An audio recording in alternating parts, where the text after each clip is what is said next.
If you open a modern fridge, you're basically opening a supermarket branch inside your house.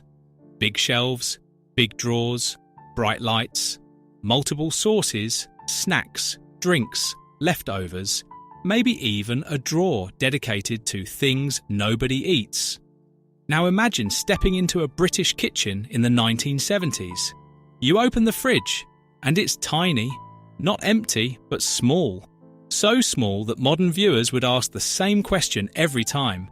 How did a whole family live with that? And that's exactly what this video is about. Because the 1970s British fridge wasn't just smaller by accident. It reflected a whole different way of living. How people shopped, how they cooked, how they stored food, how often they visited local shops, and why having loads of food in the house wasn't always normal. So today, we're going to step inside a realistic 1970s British fridge.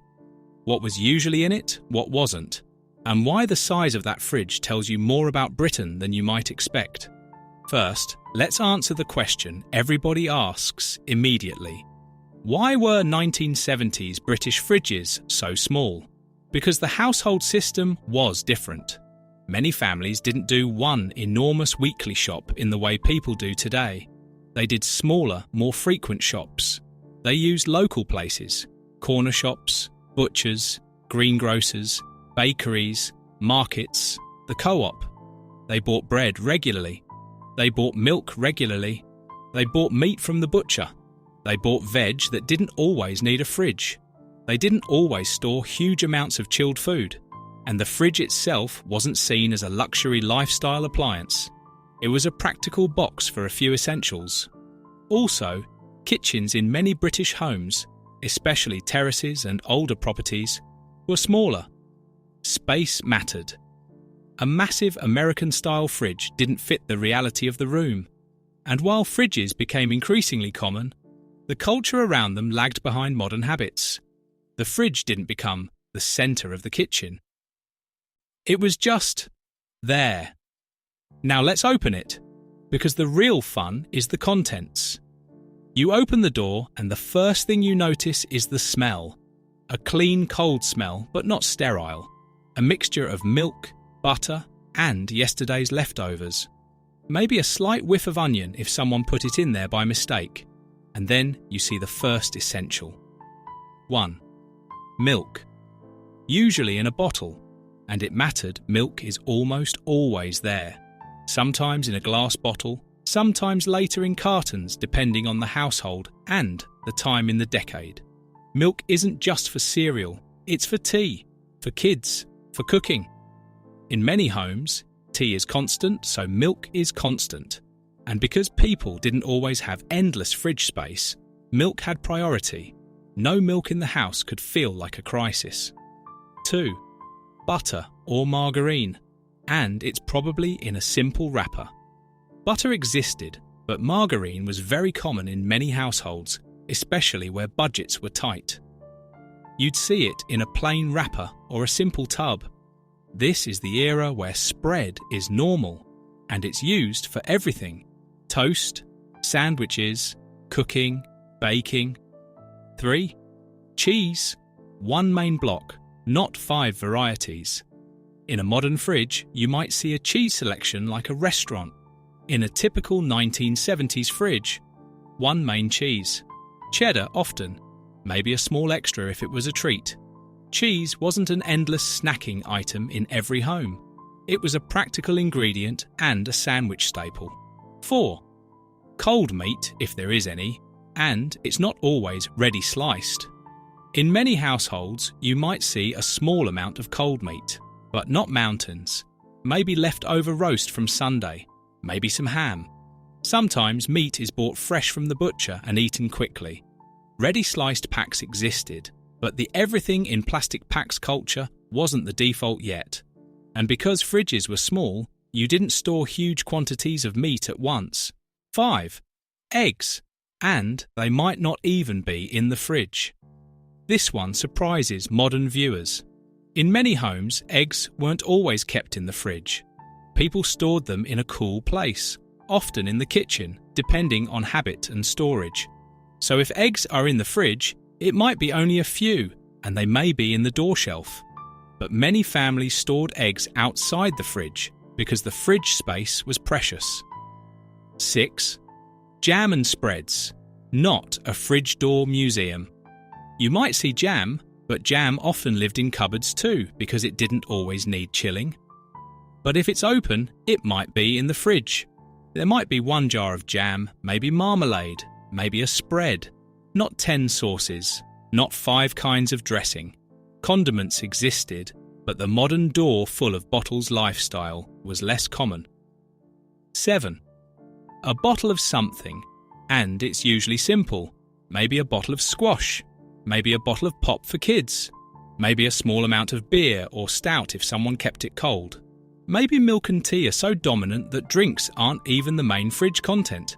It's not a fridge built around beverages. It's a fridge built around essentials. 8. Leftovers, but smaller and used properly. There might be leftovers, but leftovers in that era often had a different culture. They were meant to be used.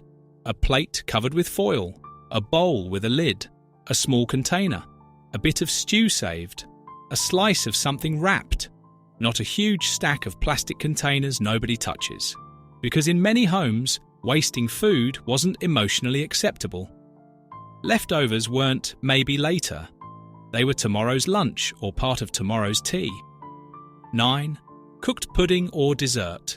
Sometimes you might see rice pudding, trifle, custard-based desserts, or something homemade.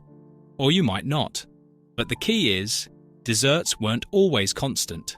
They were often treats, weekend things, or school dinner memories more than daily fridge storage.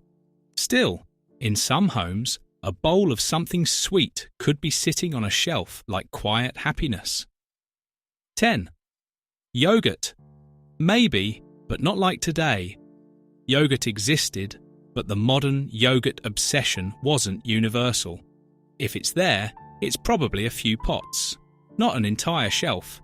Same with chilled desserts. Some families had them, many didn't. 11. Vegetables. Not everything is refrigerated. Modern fridges hold huge amounts of vegetables. In 1970s, Britain, a lot of veggie could be stored outside the fridge. Potatoes, onions, carrots sometimes, cabbage, apples, stored in cool places, cupboards, baskets, larders if the house had them. So the fridge doesn't look like a salad bar, because the kitchen had other storage systems. Now let's talk about the thing you don't always see, but you feel. The fridge is not packed. Not because families had nothing, because the system didn't require constant stockpiling of chilled food. Shopping was more frequent. Cooking was more ingredient-based. Freezer ownership wasn't universal in the early decades, and even when freezers became more common, many were small or separate. And the fridge wasn't designed to hold a week of life. It was designed to hold a few essentials and leftovers. Now here's the part that makes this interesting. A small fridge didn't necessarily mean people ate less. It meant they ate differently. Fewer chilled ready meals, fewer refrigerated snacks, fewer endless bottles of drinks, less grab and go, more cooking from basics, more bread-based meals, more potatoes, more tins in cupboards, more we'll pick it up when we need it. And that's why the 1970s fridge tells you so much about British life, because it's not just a box, it's a map of routine. Now, there's another reason the fridge was small, the weekly rhythm. Many families still had a food routine that wasn't built around a huge supermarket shop. Fresh bread often came from the bakery or local shop. Milk might be delivered or bought frequently. Meat from the butcher often meant you bought what you needed. Veg could be bought from a greengrocer, so the fridge supported the rhythm. It didn't replace it. Modern life flipped that. Now the fridge is the rhythm. In the 1970s, the street was part of the rhythm. The shops were part of the rhythm. The local world fed the house continuously in small amounts. Now let's be honest again, because history isn't one perfect story. Not every family had the same access to food. Not every family had money. Not every household felt stable in the 1970s. The decade had inflation and economic pressure, and that was real. So for some families, a small fridge could also reflect tight budgeting, less buying in advance, less surplus, more careful planning. And for other families, even if they had enough, they still didn't fill a fridge the way modern people do because it wasn't culturally normal. That's what makes it fascinating. The fridge is small, but the meaning is big. Now imagine you're a kid coming home from school in 1974. You open that small fridge. What are you looking for? Probably milk, maybe butter, maybe something left over, maybe a small treat if you're lucky. But most after-school snacks didn't come from the fridge. They came from cupboards: biscuits, bread, jam, crisps, tinned stuff, toast. So the fridge wasn't the snack centre, it was the essentials centre, which is why modern people feel shocked looking at it. Modern families open the fridge for entertainment. 1970s families opened it for function. And here's the last detail that truly sums up the decade. Because fridges were small, the house had other food zones: bread bin, tea and sugar tins, biscuit tin, potato cupboard, sometimes a pantry, sometimes a cool corner, sometimes a larder, sometimes understairs storage. The kitchen was a system of containers, tins, jars and habits. The fridge was only one part of it. And that's why a 1970s British fridge tells you something important. Life wasn't centred around convenience. It was centred around routine. If you ran out of something, you didn't open an app. You went to the shop.